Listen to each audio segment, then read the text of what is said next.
하나님의 말씀입니다. 하나님의 뜻을 전달하는 것입니다.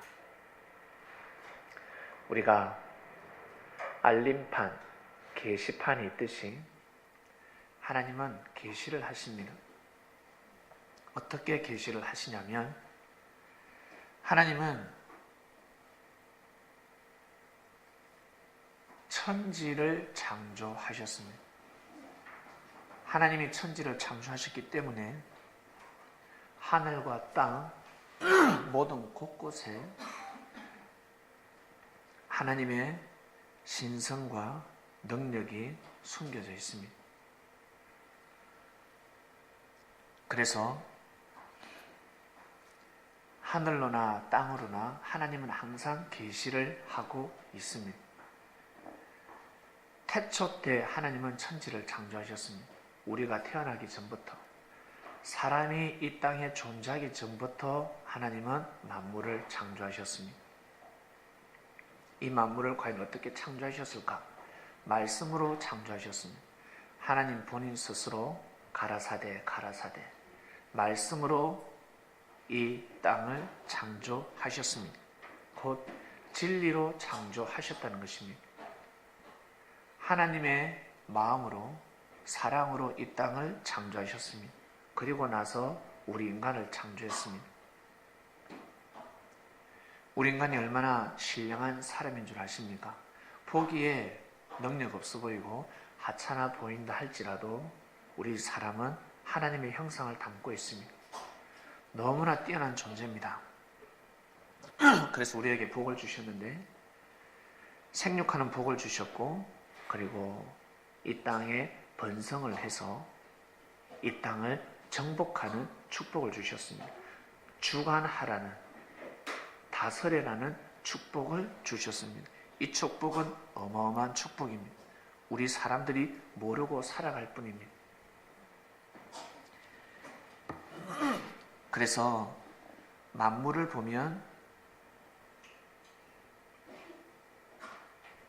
하나님의 보이지 않는 능력, 신성이 숨겨져 있습니다. 만물을 알면 알수록 창조주를 부인할 수가 없습니다. 무지한 사람들은 이 땅이 저절로 생겨났다, 창조되었다고 합니다. 그러나 유식한 사람들은 이 땅은 반드시 누군가 창조했다고 합니다. 그저 창조된 것이 아니라 계획적으로 창조했다. 먼저는 하나님의 계시를 온전히 받기 위해서는 여러분 성장해야 됩니다. 반드시 성장해야 합니다. 사람은 영, 혼육으로 창조되어 있습니다. 우리의 몸은 엄마 뱃속에 있을 때 10개월 동안 무럭무럭 성장해야 합니다. 엄마 태반을 쓰고 자궁을 통해서 모태에서 무럭무럭 성장해야 합니다. 그 다음 이 땅에 나왔을 때는 이제는 무엇이 성장해야 되냐면 여러분 마음이 성장해야 합니다. 육신은 시간이 지나면 성장합니다. 마음이 성장해야 합니다. 이 마음이 어떻게 성장이 되냐면 육신이 있을 때 내 몸이 있을 때 내 몸을 통해서 마음이 반드시 성장해야 합니다. 그래야지만 이 마음은 또 다른 몸을 주관할 수 있게 됩니다. 그 다음에는 이제 완전 신령한 몸이죠. 성장하지 못한 마음들은 신령한 몸을 주관할 수 없습니다. 마음의 중심을 잡지 못하는 사람들, 이 엄청난 신성한 몸, 육신을 주관하지 못합니다. 다스릴 수가 없습니다. 생활력도 없어지고 한마디로 능력이 없어집니다. 그런데 우리의 몸은 엄청난 능력을 가지고 있습니다. 내 마음이 잘못된지라 내 육신을 사용하지 못할 뿐입니다. 잠재의 능력을 개발하지 못할 뿐입니다. 그러면서 항상 부족하다라며 살아가고 있습니다. 그것이 아닌데 마음을 어떻게 먹느냐에 따라서 우리의 육신은 더욱더 능력 있는 몸으로 변화될 줄로 믿습니다. 이렇게 하나님은 이 땅을 창조하셨고 그리고 우리 사람을 창조하셨습니다. 하나님이 말씀으로 이 땅을 창조하셨기 때문에 만물에는 반드시 하나님의 하늘의 메시지가 숨겨져 있습니다. 신령한 사람만이 분별합니다. 나 만물을 통해서 계시받았어. 나는 왜 나한테 계시하지 않지? 그것이 아니라 하나님은 동일하게 계시하십니다.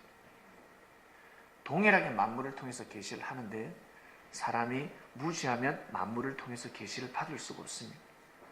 땅의 존재 가치를 모른다는 것입니다. 이 자연의 만물의 존재 가치를 모릅니다. 만물의 존재 가치를 알아야지만이 계시를 받을 수가 있습니다. 하늘로부터 메시지를 받을 수가 있다는 것입니다. 하나님이 하나님의 뜻을 전달하실 때 만물을 통해서도 전달하시고 그 다음 또 꿈을 통해서도 전달하시고 그리고 환상을 통해서도 전달하시고 그리고 사람을 통해서 전달하시기도 합니다. 그리고 절대는 하나님이 직접 말씀하시기도 합니다. 꿈에 나타나시기도 하고 천사를 통해서 계시하시기도 하고 시대마다 선지자를 보내가지고 하나님의 말씀을 선포하셨습니다. 계시하는 겁니다.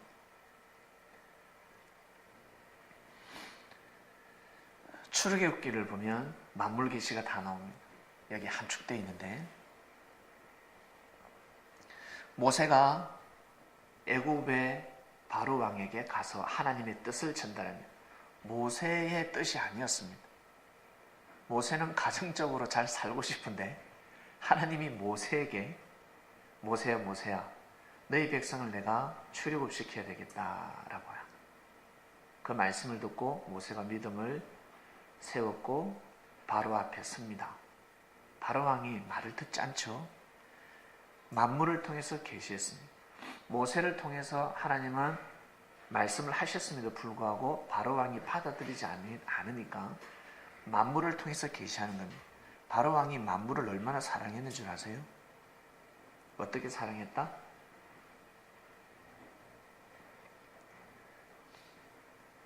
하나님의 마음을 가지고 사랑한 것이 아니라 욕심으로 사랑했습니다. 자기의 욕심이었습니다. 그래서 그 욕심을 꺾어버립니다. 물이 피로 변해버렸습니다. 이 계시하는 겁니다. 만물을 통해서 깨달으라는 것입니다. 너희가 그토록 생명수를 여기는 물을 이제는 먹을 수가 없다. 물이 피로 변해버리면 생물이 다 죽어버립니다. 한마디로 오염됐다는 겁니다. 물이 오염되어 버렸습니다. 악취가 납니다. 사람들이 그 물을 마실 수가 없습니다. 그럼에도 불구하고 바로 왕은 모세를 통한 하나님의 말씀을 받아들이지 않습니다.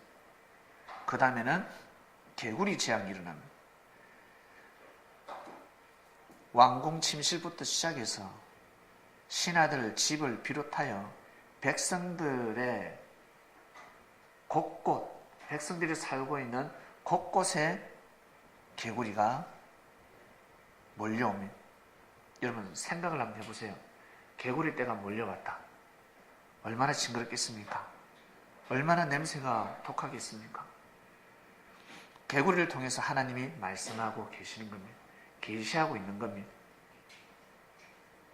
그런데도 불구하고 바로 왕은 받아들이지 않습니다. 그 다음에는 이 재앙이 옵니다. 여러분 이 알죠?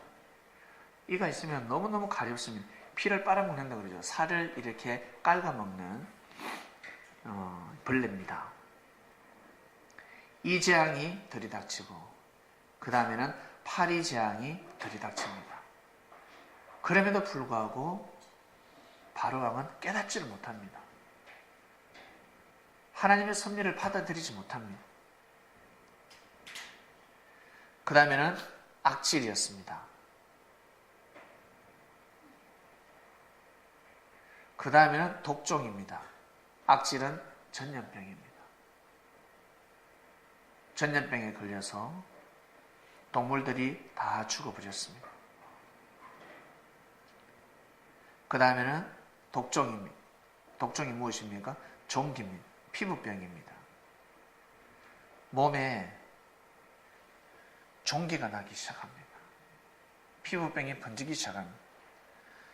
술객들도 독종을 인해서 모세 앞에 설 수 없었습니다. 그런데 애굽 사람들은, 애굽에 살고 있는 이스라엘 백성들, 고센 지방에 살고 있는 사람에게는 전혀 이 영향이 미치지 않습니다. 재앙이 아니었습니다. 그 다음에는 하나님이 우박을 내리셨습니다. 우박과 번개, 자연을 통해서 계시하는 겁니다. 여러분, 하늘에서 우박이 떨어지고 번개가 치면 어떻던가요? 의인이 됩니까? 죄인이 됩니까? 갑자기 다 살고 싶어서 고개를 숙이지 않습니까? 뭔가 두렵습니다. 우박이 몰아치면, 그 다음에 번개가 치면 너무너무 무섭습니다. 우박을 내리시고 그 다음에 불, 번개를 내렸습니다. 애굽 전 지역이 불덩이가 되어버렸습니다. 불이 타버렸습니다. 그런데 고센 지방에는 우박도 없었고 번개도 내리지 않았습니다.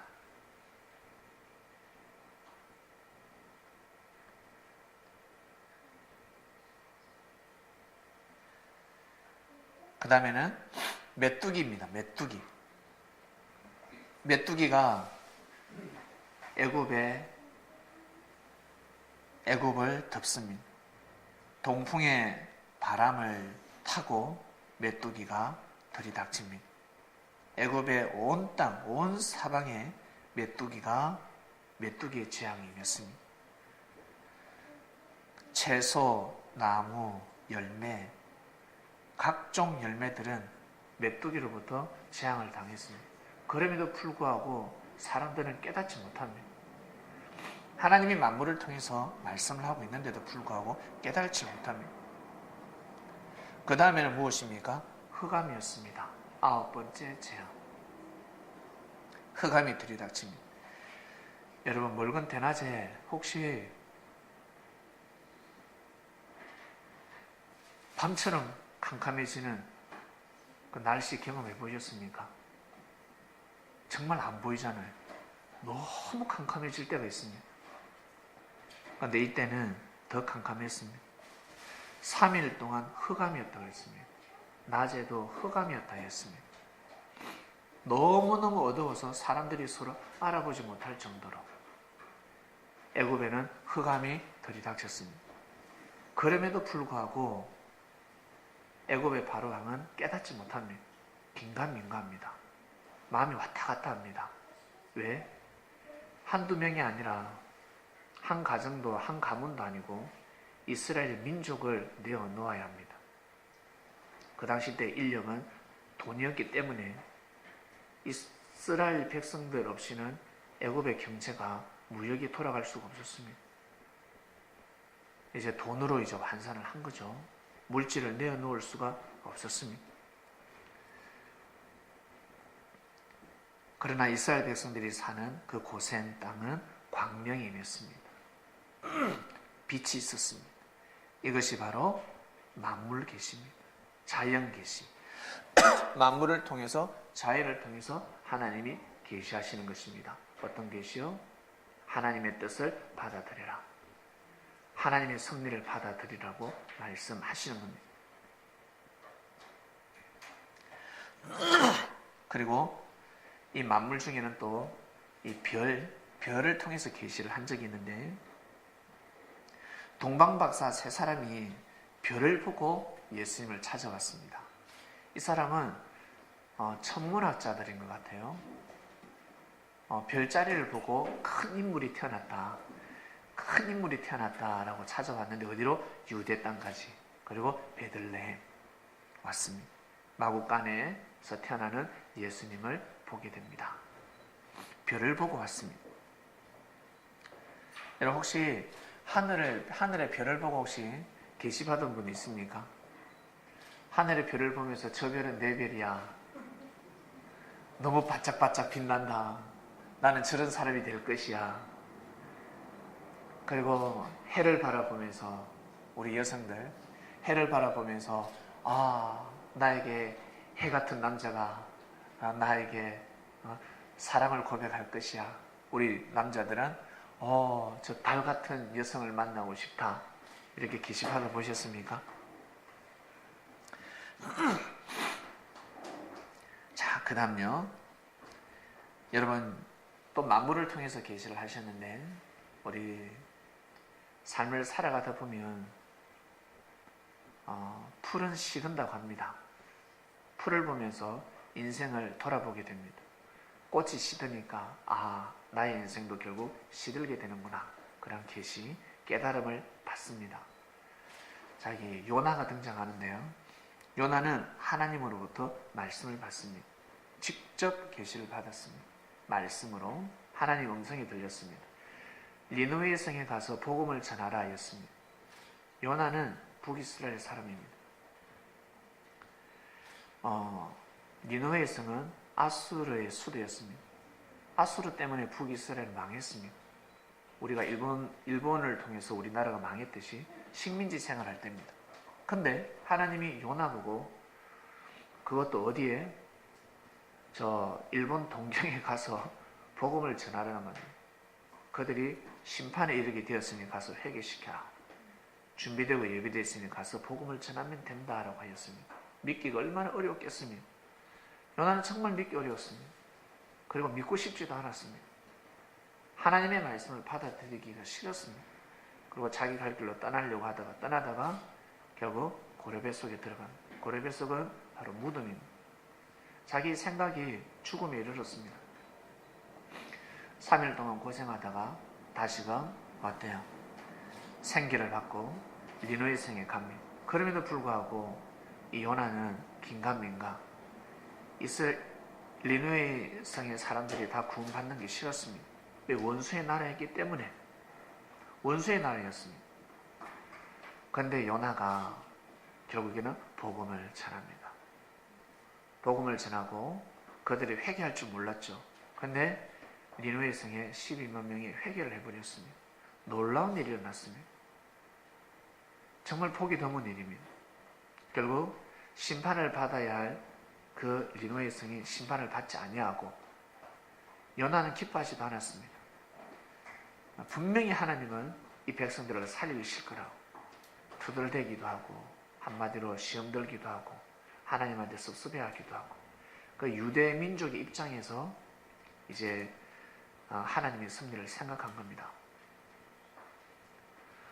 요나가 정신 못 차릴 때 하나님이 박능골을 통해서 계시하십니다. 너무나 더웠습니다. 너무 더워서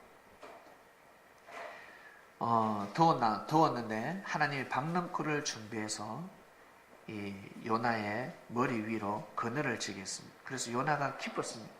박능골을 통해서 요나가 심히 기뻤다 했습니다. 여러분, 태양볕에 이 그늘이 하나 있으면 기쁘지 않습니까? 근데 하나님이 벌레를 준비해서 이튿날 새벽에 박능골을 벌레가 박능골을 먹게 만들었습니다. 다 씹어 먹어버렸습니다. 해가 떴습니다.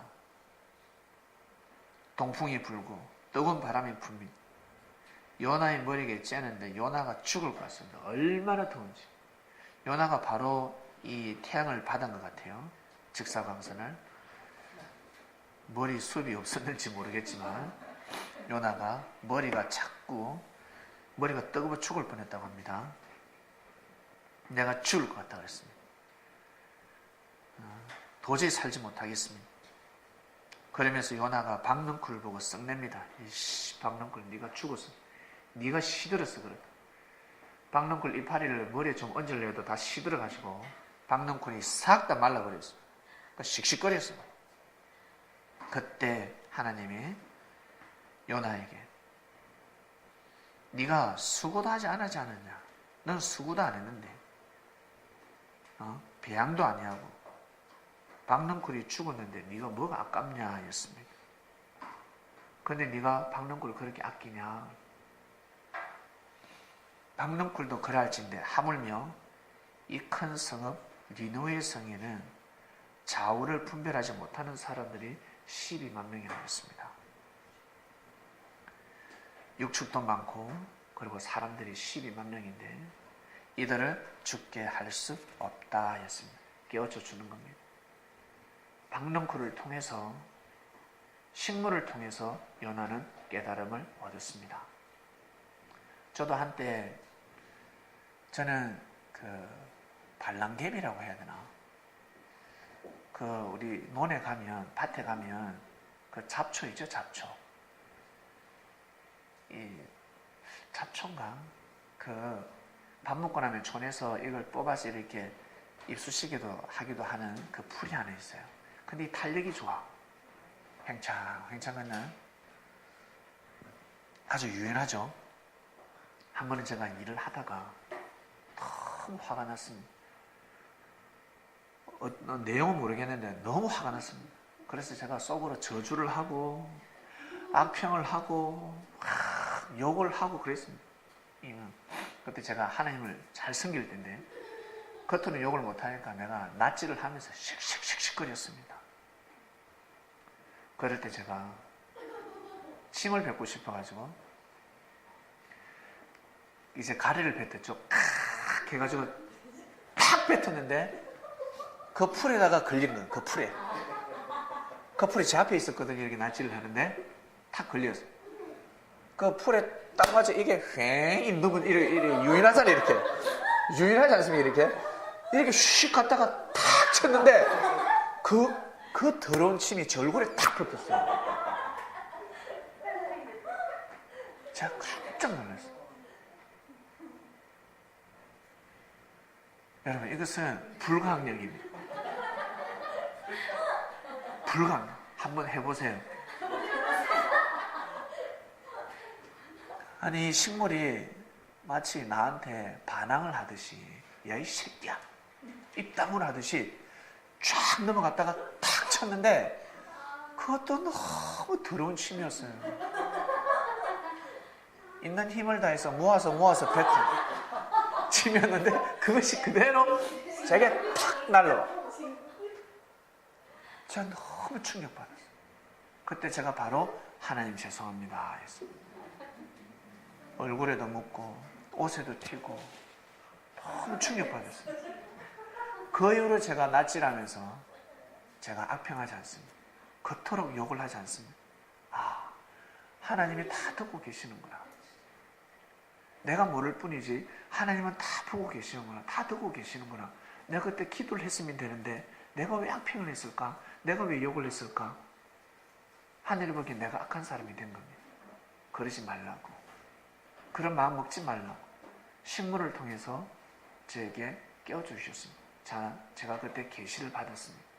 하나님이 그 하찮은 풀을 통해서 저에게, 만물의 영장인 저에게 생기를 불어넣어 주셨습니다. 정신이 바짝 들었죠. 이러한 경우들, 이것을 바로 계시라고 합니다. 이것을 못 깨닫는 사람은 못 깨닫습니다. 무지한 사람들은 A시간 발로 차버리겠죠. 풀을 아마 지근지근 밟아버릴 겁니다. 근데 그 풀이 예사롭지 않게 보였어요. 놀라웠습니다. 그래서 하나님은 말씀을 하실 때 선지자가 있으면 이상으로도 말씀하시고 꿈으로도 말씀하십니다. 이상하고 꿈하고 비슷합니다. 말씀하십니다. 우리 꿈으로 말씀하신가 한번 볼까요? 꿈, 여러분 꿈 잘 꾸지 않습니까? 어떤 사람들은 항상 꿈으로 응답받는 사람이 있습니다. 기도로 응답 못 받으니까 하나님 꿈꾸게 해주세요. 꿈을 꾸고 싶습니다. 그런 사람도 있고, 성경에 꿈으로 하나님이 말씀을 많이 하셨습니다. 왜? 이게 우리 사람은 꿈이라고 표현을 하지만 꿈이 아닙니다. 하나님과의 영적 체험입니다. 영적인 만남입니다. 야곱이 하란으로 떠날 때 서글펐습니다.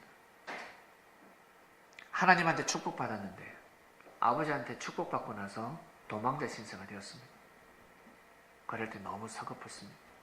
여러분, 축복을 받고 나서 어려운 일이 생기면 너무너무 힘듭니다. 그럴 때는 정말 하나님 어디 계시나이까? 하나님 정말 저와 함께 하시나이까? 라고 생각할 수 있습니다. 야곱이 그랬습니다. 너무너무 힘들었습니다. 그래서 나무 밑에서 돌을 다 펴고 잠을 청하는데 꿈을 꿨습니다. 사닥다리가 땅에 섰는데 그 사닥다리 꼭대기가 하늘에 닿았습니다. 거기에 하나님의 사자, 천사들이 오르락내리라 오르락내리라 하였다고 기록이 되어 있습니다. 저것은 하나님이 내가 너와 함께하고 있다는 것을 보여주신 겁니다. 야곱아, 내가 너와 함께하고 있다. 네가 지금 뜻의 길을 걸어가고 있느니라 라고 말씀을 하시는 겁니다. 그 다음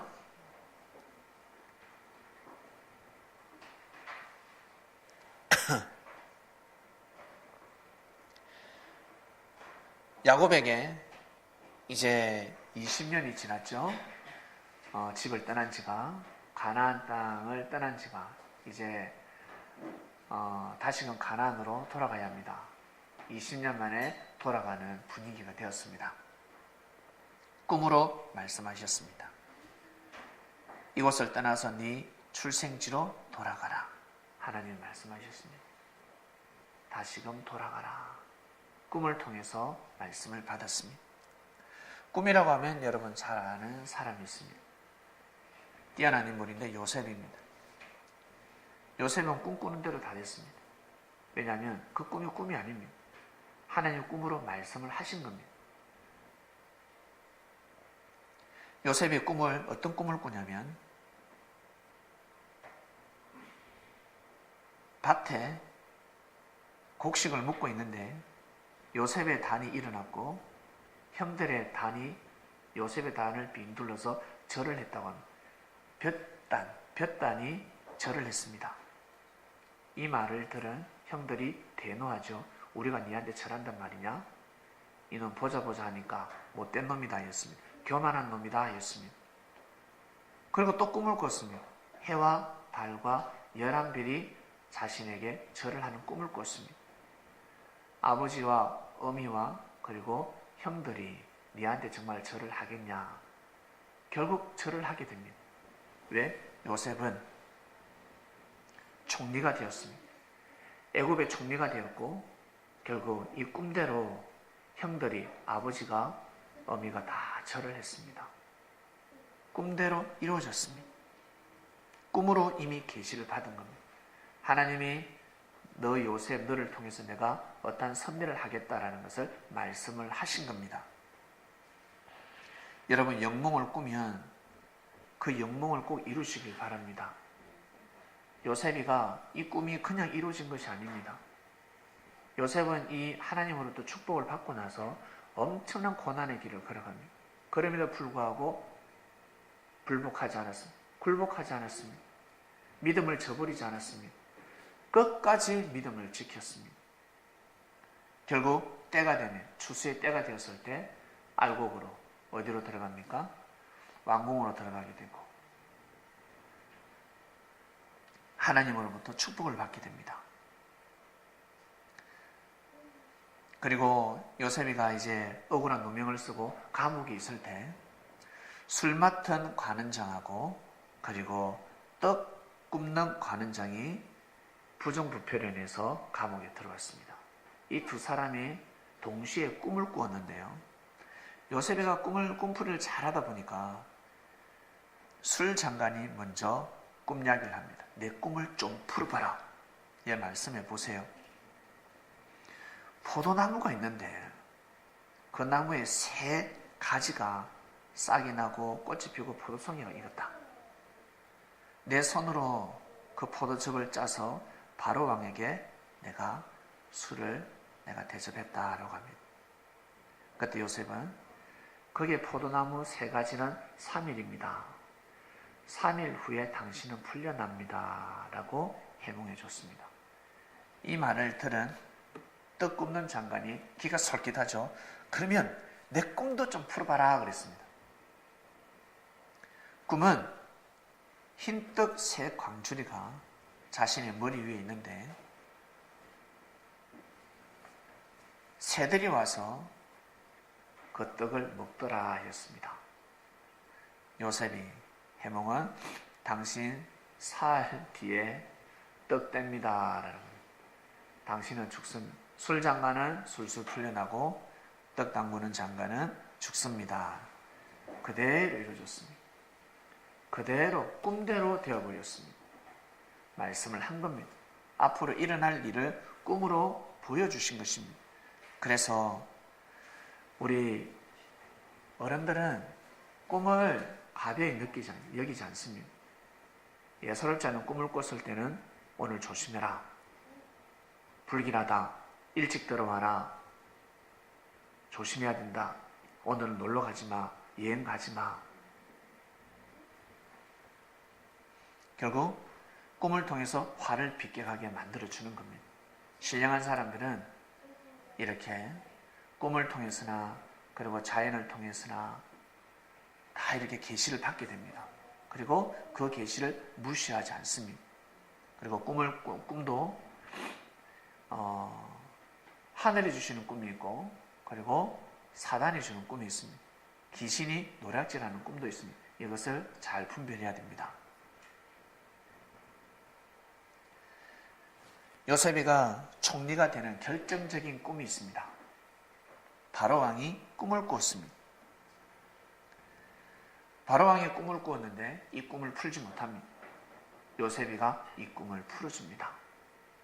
이 꿈의 핵심은 앞으로 7년 풍년이 있고 풍년 뒤에는 7년 동안 흉년이 든다라는 꿈입니다. 엄청난 꿈입니다. 어마어마한 꿈을 해몽해 줬습니다. 그리고 앞으로 어떻게 정치를 해야 되는지 가르쳐 줬습니다. 7년 풍년이 들을 때 곡식 저장 창고를 만들어서 많은 곡식을 사들이라 했습니다. 땅에 나는 곡식, 그 지역의 땅에 나는 곡식 5분의 1을 반드시 저축해야 됩니다. 저장해야 됩니다. 7년의 흉년을 대비해야 됩니다. 많이 사들여도 안 되고 적게 사들여도 안 됩니다. 너무 많이 사들이면 어떻게 될까요? 곡식이 썩어버립니다. 감당을 못하게 됩니다. 아주 적당하게 인구 밀도를 계산해서 중건동 일대의 모든 나라들 인구 밀도를 계산해서 왜 앞으로 다 찾아올 거니까 5분의 1만 나라 돈으로 사들이세요. 빚을 내서라도 사들여야 됩니다. 7년 뒤에는 검은부와 물질이 다 필요 없습니다. 돈 들고 다 찾아올 것입니다. 그때를 기다리십시오. 결국에 7년 동안 풍년이었고 7년 뒤 8년째부터는 흉년이었습니다. 진짜 흉년이 들었습니다. 놀라운 일이었습니다. 요셉이가 평소에 하나님이 주시는 말씀을 절대 믿고 순종했기 때문에 이 왕의 꿈도 풀 수가 있었던 것입니다. 그리고 이 꿈을 믿을 수가 있었던 것입니다. 평소에 자기가 받았던 그 꿈, 자기를 통해서 주시는 그 말씀을 믿지 않는 삶을 살았다면 바로 왕의 꿈을 푼다 할지라도 믿을 수가 없는 겁니다. 만약에 계속 풍년이 되면 어떡할 겁니까? 8년째 풍년이 되면 요셉은 죽습니다. 왕을 농락한 채로. 그래서 흉년을 제일 기다리는 사람이 누구다? 요셉이다. 요셉의 꿈은 오직 흉년이었습니다. 흉년. 8년째는 반드시 흉년이 되어야 된다. 그러지 않으면 요셉은 죽습니다. 평소 하나님께서 주시는 계시를 믿지 않는 사람들은 진짜 계시를 믿을 수 없습니다. 진짜 진리를 못 믿습니다. 성공하는 사람은 끝까지 믿고 행하는 사람입니다. 근데 실패하는 사람은 나 또 당했다. 이거 아닌가 봐. 그러다가 자신의 삶을 포기해버립니다. 그냥 대충대충 살자. 근데 진짜 섭리를 만났습니다. 그때는 불신이 있고 상처가 깊고 믿음이 세워지지 않기 때문에 주를 따를 수가 없습니다. 섭리를 띌 수 없다는 것입니다. 진짜를 만났을 때는 진짜 삶을 못 살아가게 됩니다. 요셉은 끝까지 믿음을 지켰습니다. 많은 억울한 일도 있었고 속상한 일도 있었고 하나님을 부인할 수밖에 없는 사건 속에서 살아왔지만 절대 하나님을 부인하지 않았습니다. 마음과 뜻과 목숨을 다해서 하나님을 섬겼습니다. 그리고 솔로몬입니다. 솔로몬 여러분 아시죠? 1000번제를 드리고 나서 솔로몬 꿈에 하나님이 나타나는데요. 솔로몬이가 지혜를 꿈으로 봤습니다. 1000번제를 드리고 나서 잠을 자는데 하나님이 나타나셨어요. 그러면서 솔로몬에게 네가 그토록 1000번제를 드렸는데 네 소원이 무엇이냐 했어. 네가 바라고 원하는 것이 무엇이냐. 솔로몬이가 하나님, 우리 아버지 다윗이 마음과 뜻과 목숨을 다해서 이 나라를 건설했습니다. 내가 이 아버지의 뜻을 이어받아서 이 나라를 정치를 하려고 하니 제가 너무나 연약합니다. 제가 너무나 작습니다. 제가 너무나 부족합니다. 라고 합니다. 7절 보겠습니다. 제가 저 위에 자리에 앉아서 이 나라를 정사를 하기가 힘듭니다. 라고 했습니다. 아버지를 대신하는 이 자리가 너무나 버겁습니다. 백성들은 너무나 많습니다. 셀 수 없을 정도로 많은데 각종 사건, 사고, 문제가 너무 많이 일어납니다. 이들을 지혜롭게 재판할 수 있는, 백성을 잘 다스릴 수 있는, 백성들의 사건, 사고를 재판할 수 있는 마음, 지혜로운 마음을 주소서 했습니다. 선악을 분별할 수 있도록 악으로 치우치지 아니하고 선과 악을 정확하게 쪼갤 수 있는 지혜를 주소서 했습니다. 결국 솔로몬이가 지혜를 받았습니다. 물질도 명예도 권력도 그리고 네가 오래 사는 장수하는 것도 구하지 아니하고 나한테 지혜를 구했다는 겁니다. 결국 하나님의 지혜를 주시면서 오랫동안 사는 장수도 축복하셨고 그리고 더 물질과 명예와 그리고 부귀를 더 허락해 주셨습니다. 여러분 날마다 지혜를 강구하시길 바랍니다. 계시하시는 겁니다. 지금 우리에게 말씀으로 계시해 주시는 겁니다. 이렇게 하도록 하라. 너희들도 이러한 삶을 살도록 하라. 솔로몬한테만 해당되는 삶이 아닙니다. 혹시 1000일 기도하신 분 계십니까? 100일 기도만 해도 주님 오셔서 소원 들어주십니다. 40일 작정 기도만 해도 주님이 들어주십니다. 근데 1000일 기도 있는데 안 들어주시겠습니까? 다 들어주시죠.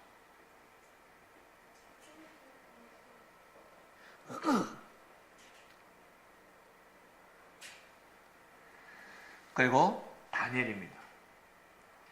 다니엘 또한 총리가 되는데 총리 대신이 될 수 있었던 것은 꿈 때문이었습니다. 왕의 꿈을 풀어줬습니다.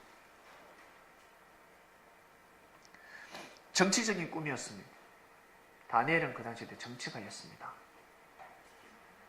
그래서 바벨론에 잡혀갔을 때 바벨론에서 바벨론 왕이 꿈을 꿨을 때 그 꿈을 풀어줍니다.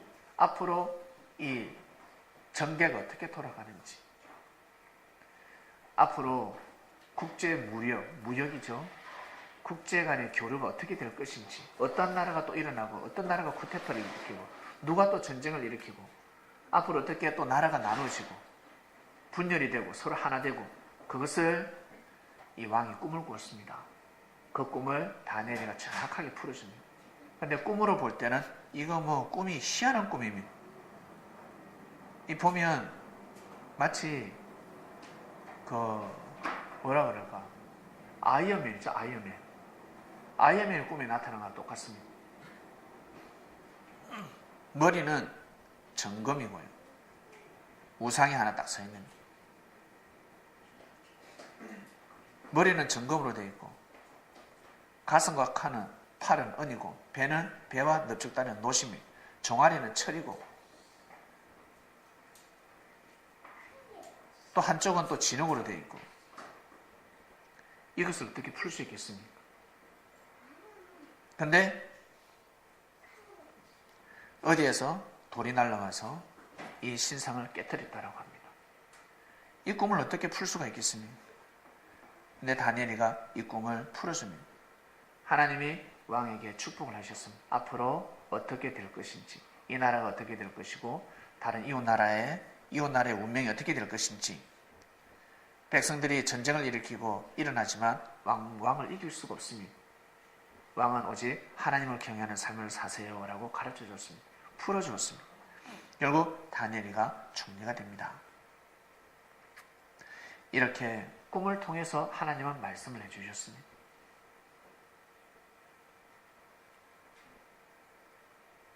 그리고 예수님 태어나시는 것, 마태복음 1장 20절에서 21절입니다. 예수님 탄생 때 예수님 탄생을 알렸습니다. 요셉이 자기 자식 아니니까 끊으려고 그랬습니다. 마리아하고 끊으려고 그랬습니다. 그때 천사가 요셉에게 네 아내 마리아를 데려오는 걸 두려 말라 하였습니다. 성령으로 잉태된 것이다. 현몽하여 주의 사자가 현몽하여 가로되, 주의 사자는 가브리엘이었습니다. 가브리엘 천사장입니다. 현몽은 꿈입니다. 꿈을 통해서 말씀했습니다. 아들을 낳는데 이름은 예수라 하였습니다. 바로 그리스도 메시아가 태어난다는 것을 꿈으로 받았습니다. 믿기 힘들지 않겠습니까? 꿈으로 받았습니다. 꿈으로. 그리고 동방박사 세 사람이 왔을 때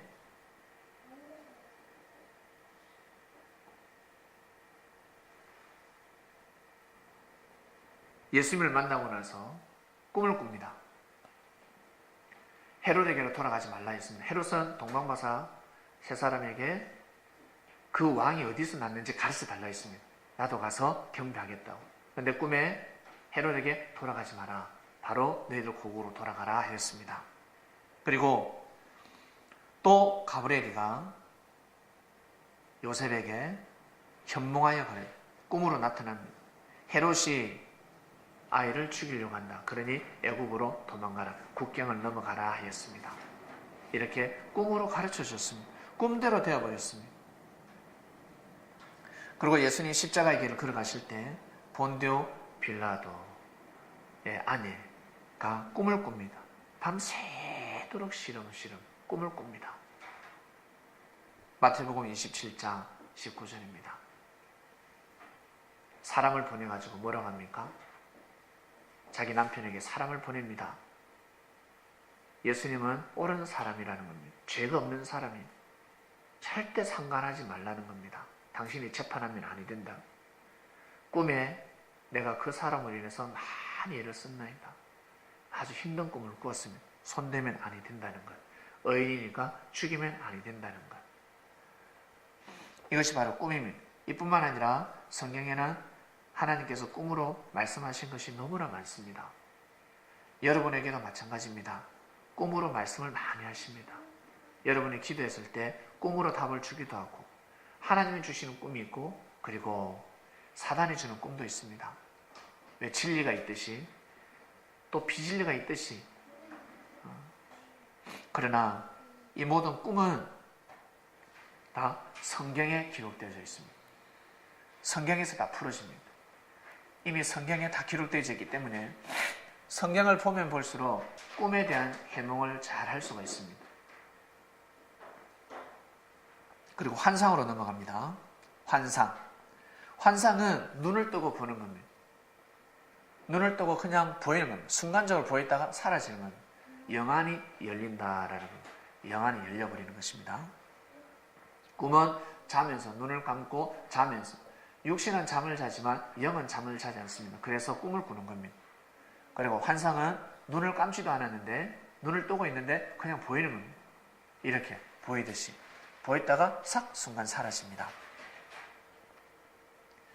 사울이가 제자들을 위협하고 제자들을 죽이려고 갈 때 다메섹 산상에서 누굴 만납니까? 예수님을 만납니다. 무엇을 보냐면 하늘에서 빛이 내려오는 것을 봅니다. 자기를 빛을 둘러버립니다. 자신 주위를 빛으로 내려와 버리는데 깜짝 놀랍니다. 그리고 땅에 엎드리죠. 그리고 음성이 들렸습니다. 누구냐 했을 때 네 핍박하는 예수라 하였습니다. 환상을 보고 그 빛을 보고 사울은 눈을 잃어버렸습니다.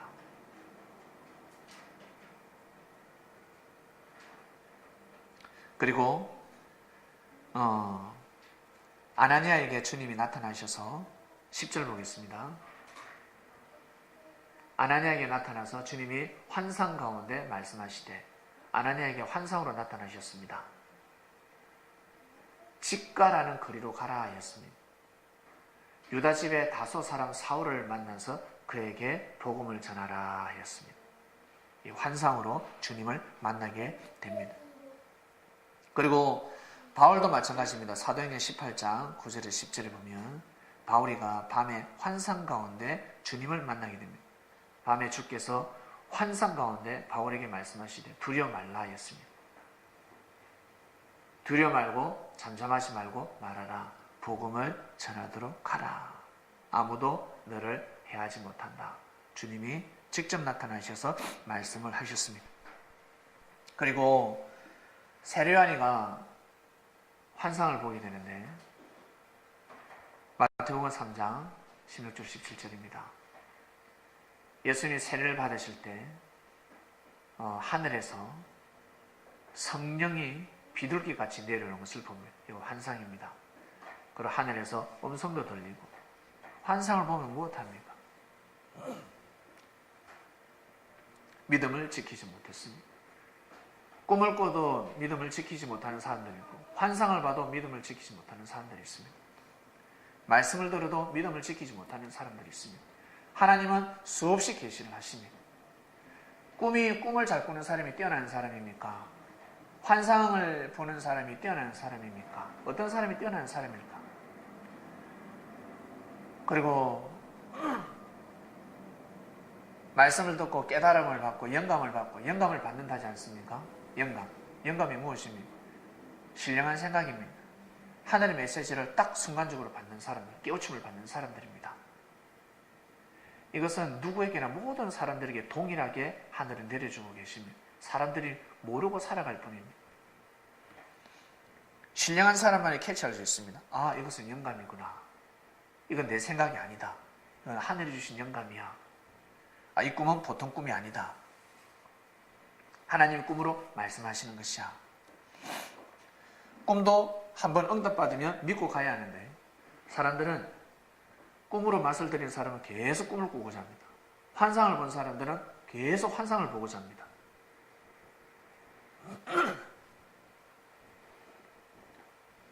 거짓 계시 받으면 어떡하려고 해요? 자, 제일 중요한 것은 바로 말씀 계시입니다. 말씀으로 계시하시는 겁니다. 하나님이 모세에게 뭐라고 하시냐면 내 말을 들으라. 너희 중에 선지자가 있으면 나 여호와가 이상으로도 말하고 꿈으로도 말하는데 내 종 모세와는 그러지 않다. 그는 내 온 집에 충성됨이라 하였습니다. 그와는 내가 대면하고 명백히 말하고 엄밀한 말로 아니하며 숨기지 아니한다는 뜻입니다. 여기에서 엄밀한 것은 그는 또 여호와의 형상을 보겠거늘 너희가 어찌 내 종 모세를 비방하기를 두려워하느냐. 모세에게는 직접 말씀을 내려주셨습니다. 꿈이나 환상이나 이상이 아니었습니다. 모세뿐만 아니라 아담, 하와도 마찬가지입니다. 선악을 알게 하는 나무의 실과는 먹지 말라. 네가 먹는 날은 정령 죽으리라 말씀을 하셨습니다. 성장하기 전에는 절대 먹어서는 아니 된다. 다 성장하고 나서 먹어야 되는 열매다. 그 전에 먹으면 배탈 난다. 인생이 아픔으로 돌아간다는 것입니다. 온전한 삶을 살아가지 못한다. 아주 귀한 말씀을 함축적으로 말씀을 해주셨습니다. 그리고 노아에게 또 말씀하셨습니다. 그렇게 먹으면 안 된다 했는데 노아 시대에도 사람들이 다 그렇게 살아가기 시작했어요. 하나님의 아들들이 사람의 딸들의 아름다움을 보고 취했다는 것은 때가 되기 전에 자기 멋대로 혼례를 치러버렸습니다. 그리고 하늘에 맺어주셔야 되는데 하늘을 섬기는 사람들이 같이 결혼을 해야 되는데 왜냐하면 저들은 예수님의 족보란 말이에요. 예수님의 조상들이기 때문에 믿음을 잘 지켜야 됩니다. 그리고 민족을 이루어야 되고 국가를 이루어야 되고 그러고 나서 예수님을 탄생시켜야 됩니다. 그래야 예수님을 부활할 수 있으니까. 그런데 이스라엘 백성들이 믿음을 지키지 못합니다. 자기 멋대로 그냥 한마디로 자기 멋대로 삶을 살아갑니다. 자기들식의 삶을 살면 아니 되는 사람들이었습니다. 그래서 하나님이 분명히 그렇게 따먹으면 죽는다 했는데 아담과 하와는 영적 죽음을 맞이했고 그리고 삶의 죽음으로 돌아갔습니다. 너무너무 힘든 삶을 살아갔습니다. 그 다음 노아 시대 때도 마찬가지입니다. 다 따먹어버렸습니다. 자기 멋대로 그냥 결혼을 해버렸습니다. 그래서 하나님을 경외하는 삶이 너무너무 힘들었습니다. 부부가 온전히 하나님 앞에 나아가야 하는데 온전히 나아갈 수가 없었습니다. 항상 힘든 일뿐이었습니다. 아내가 남편을 믿어주지 못합니다. 그리고 남편이 아내를 믿어주지 못합니다. 하나님을 경외하는 삶을 살 수가 없습니다.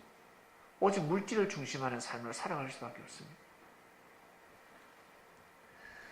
결국 하나님이 말씀하십니다. 내가 사람을 창조한 것 후회한다까지 말씀하시면서 심판을 하셨습니다. 그리고 아브라함에게도 말씀하셨습니다. 너는 너의 본토 친척 아비 집을 떠나라. 내가 지시한 땅으로 가라 하였습니다. 내가 너로 큰 민족이 되게 하고 네게 복을 주어서 네 이름을 창대케 한다. 너는 복의 근원이 될 것이다 하였습니다. 이 말씀대로 됐지 않습니까? 아브라함이 믿었기 때문에 떠났기 때문에 저 말씀이 이루어진 것입니다. 떠나지 않았다면 저 말씀을 이룰 수가 없습니다. 아브라함은 하나님의 말씀을 믿었습니다. 저 계시를 믿었습니다. 결국 민족이 되었습니다. 그리고 이 아브라함이가 섭리길을 가다가 자식이 생기지 않습니다. 아무리 애를 써도 자식이 태어나지 않습니다. 아들을 낳을 수가 없습니다. 무자였습니다. 무자. 그래서 이거 안 되겠구나. 내가 상속을 시켜야 되는데 다메섹 사람 엘리에셀에게 내가 이 후사로 삼아야 되겠다. 이를 후사로 삼자라고 했을 때 하나님께서 뭐라고 하시냐면 네 몸에서 난 자라야 네 후사가 된다 하였습니다. 하나님, 저는 지금 나이도 늙었고 나이도 들었고 그리고 제 와이프는 경수가 끊어졌습니다. 생명을 낳을 수가 없습니다. 가능하다 하였습니다. 결국 어떻게 됐습니까? 아브라함이가 이삭을 낳았고 결국 하늘의 별같이 셀 수 없는 백성들, 자손들을 낳을 것이다. 그대로 예언대로 이루어졌습니다. 하나님의 말씀대로 그대로 이루어졌습니다. 하나님은 섭리를 하실 때 선지자들에게 먼저 말씀을 하시면 숨기지 않습니다. 왜냐하면 선지자가 반대하면 안 되기 때문에 그렇습니다. 정말 믿어줘야 될 사람이 반대하면 안 되기 때문에 반드시 먼저 사람에게 알립니다. 그 시대를 감당하는 사람이 있습니다. 가정을 감당하는 사람, 그리고 가문을 감당하는 사람, 한 회사를 감당하는 사람, 그 시대, 그 세대를 감당하는 사람이 있습니다. 하늘에 보시면 아시기 때문에 그 사람에게 반드시 말씀을 내립니다. 먼저 말씀하십니다. 구약에는 수많은 선지자들이 있습니다. 수많은 선지자들이 하나님으로부터 메시지를 받았습니다. 아담부터 시작해서 그리고 노아, 그리고 아브라함, 이삭, 야곱, 요셉도 마찬가지고, 그리고 삼손, 기돈 비롯하여 사사들, 그리고 사무엘 선지자, 그리고 다윗, 그리고 갓 선지자, 나단 선지자, 아모스 선지자, 예레미야 선지자, 느헤미야 선지자, 호세아 선지자, 그리고 나아가서 말라기 선지자까지 수많은 선지자들이 있습니다. 그들이 하나님으로부터 다 말씀을 받았습니다. 그 말씀을 외쳤을 때 그대로 이루어졌습니다. 예레미야는 하나님으로부터 말씀을 받았는데 70년이라 했습니다. 바벨론 포로 생활을 70년이다. 그 이후에는 바벨로니가 무너진다 하였습니다. 그대로 이루어졌습니다. 에스겔 선지자가 외친 말씀도 그대로 이루어졌고, 종들에게 하나님은 말씀을 먼저 선포하셨습니다.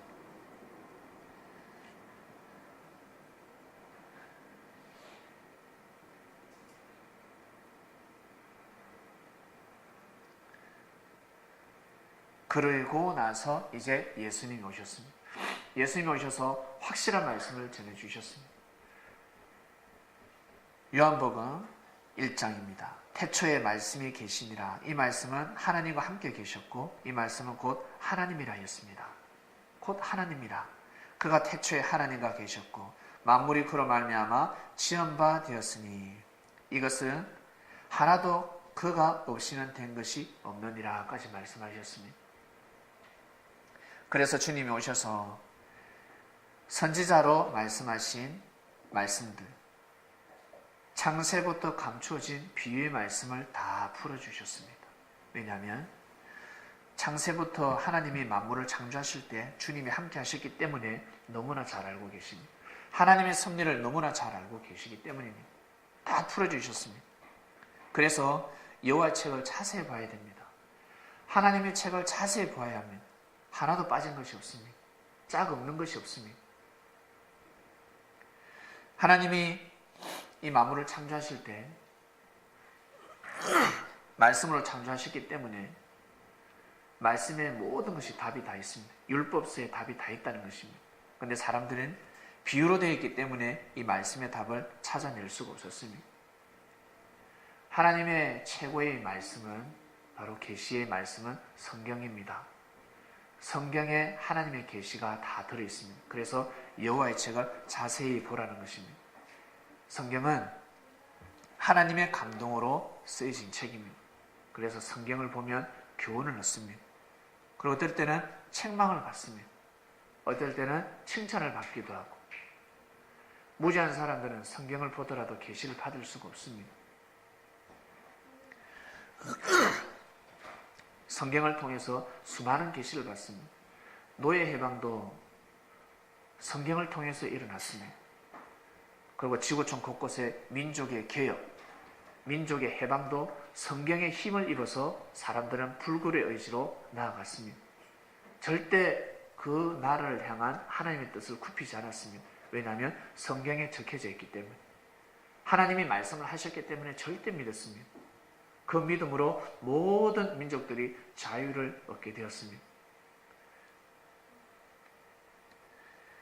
예언은 언제든지 사람의 뜻으로 낸 것이 아니고 오직 성령의 감동, 감화하심으로 입은 사람들이 하나님께서 받아서 말한 것입니다. 성경은 사람이 한 말인 것 같지만, 사람의 행적인 것 같지만 그러지 않습니다. 하나님이 사람을 통해서 역사하신 그 사역들이 기록되어져 있습니다. 성경의 모든 답이 다 있습니다.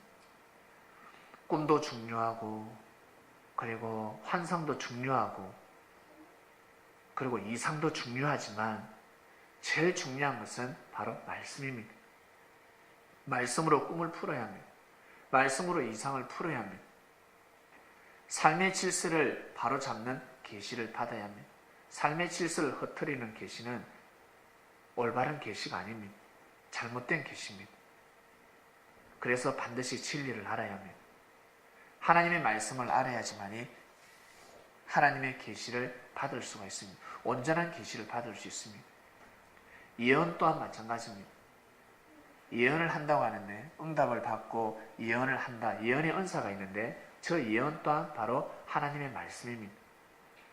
하나님께서 예언을 통해서 말씀을 통해서 계시를 하시는데 성경의 모든 것이 다 나와야 합니다. 성경을 중심한 계시를 받아야 합니다.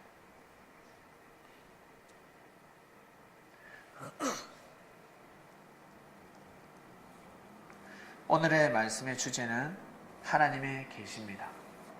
그래서 만물을 통해서 여러분 계시를 받기도 하고요. 그리고 꿈을 통해서도 계시를 받기도 하고 그리고 말씀을 통해서 여러분 직접 계시를 받기도 합니다.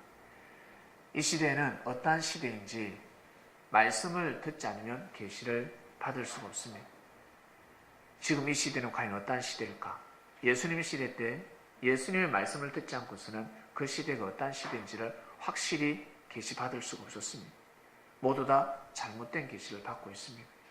그럼 지금 이 시대도 마찬가지입니다. 잘못된 계시를 받고 있습니다. 잘못된 말씀을 믿으면 잘못된 계시를 받게 됩니다. 온전한 말씀을 믿어야지만이 온전한 계시를 받을 수가 있습니다. 여러분 말씀을 듣고 나니까 말씀을 듣고 나서 꿈이 달라지지 않습니까? 꿈의 내용이 달라집니다. 이미 내 마음이 달라졌기 때문에 생각하는 사성과 정신이 달라졌기 때문에 마음이 달라졌기 때문에 꿈도 달라지는 것입니다. 항상 말씀을 여러분 것으로 삼으시고 이 말씀은 바로 주님 그 자체입니다. 하나님을 대신하는 주님입니다. 하늘에 하나님의 음성을 그대로 전달받는 겁니다. 하나님의 말씀을. 주님이 주시는 말씀은 그랍니다. 그래서 그 말씀이 최고의 계시이기 때문에 매주 여러분들에게 확실한 계시를 하고 계십니다. 말씀을 통해서 꼭 삶의 응답을 받으시길 바랍니다. 여러분의 어려운 문제를 말씀을 통해서 받아야 합니다. 말씀에 모든 답이 있습니다. 기도하고 마치겠습니다. 하나님 아버지 감사합니다. 오늘은 계시에 대한 공부를 했습니다. 하나님의 말씀을 제대로 모르다 보니 하나님의 섭리를 모르다 보니 계시 또한 모르고 살았습니다. 잘못된 계시를 받았습니다. 잘못된 마음을 먹고 있기 때문에 온전한 하나님의 계시를 풀 수가 없습니다. 만물을 통해서 계시를 해도 사상과 정신이 잘못됐기 때문에 하나님의 계시를 받아들일 수 없습니다. 바로왕이 그랬던 것처럼 수많은 사람들이 잘못된 사상과 정신으로 살아가기 때문에 하나님이 말씀하셔도 만물을 통해서 계시를 해도 가벼이 여깁니다. 그 계시를 무시하다 보면 나중에 자기가 그토록 아끼고 아끼는 생명들, 소중한 가족들을 잃게 됩니다. 애굽의 장자들이 다 죽어버렸습니다. 그럴 줄 알았더라면 처음부터 모세의 말씀을 믿지 않겠습니까? 그러나 사람들의 마음이 악해졌기 때문에 믿을 수가 없었습니다. 꿈을 통해서도 마찬가지고 신령한 자들은 믿었습니다. 하나님이 꿈으로 말씀하셨고 하나님이 함께 하신다는 것을 믿었기 때문에 삶 가운데 역경과 고난 속에서도 하나님을 부인하지 아니하고 하나님을 경외하는 삶을 살아갔습니다. 진리편에 서는 마음을 가지게 되었고 선한 삶을 살아가고자 마음과 뜻과 목숨을 다했습니다. 그렇기 때문에 그 꿈의 예언이 이루어진 거 아니겠습니까? 하나님의 말씀이 이루어져 버렸습니다. 예수님 시대 때도 많은 자들에게 꿈으로 계시를 했고 그리고 사람을 통해서 말씀을 전달했지만 무지한 사람들, 악한 사람들은 그 시대의 섭리를 받아들이지 못했습니다. 결국 이스라엘은 주님 가시고 나서 40년 뒤에 무너지고 말았습니다. 수십 년이 지난 이스라엘 백성들은 예루살렘은 무너지고 말았습니다. AD 70년에 멸망을 받고 말았습니다. 분명히 말씀하셨는데 그 진리를 받아들이지 못했습니다. 하나님 아버지, 저희가 항상 말씀을 통해서 신령한 사람이 되길 원합니다. 신령한 자들이 되어서 신령한 말씀을 분별하는 자들 될 수 있도록 은혜를 다하여 주시옵소서. 만물을 말씀으로 창조하셨으니 만물을 통해서 전달하는 메시지를 우리가 온전히 전달받도록 계시받을 수 있는 능력을 다하여 주시옵소서. 꿈을 잘 해명할 수 있도록 해주시고, 그리고 영감을 온전히 받을 수 있도록 해주시며, 말씀을 잘 깨달을 수 있는 지혜를 다하여 주시옵소서. 말씀을 잘못 깨달으면 주님을 모실 수가 없습니다. 하나님 앞에 온전히 나아가는 삶을 살아갈 수가 없습니다. 지금 이 시대에는 하나님이 직접 말씀을 주는 시대가 도래했으니 이 말씀을 통해서 우리가 삶의 질서를 바로 잡아 나가는 귀한 주님의 제자들이 될 수 있도록 은혜를 드리며 주시옵소서. 감사함을 드리며 사랑하는 우리 주님의 이름으로 기도드립니다. 아멘. 네, 마치겠습니다.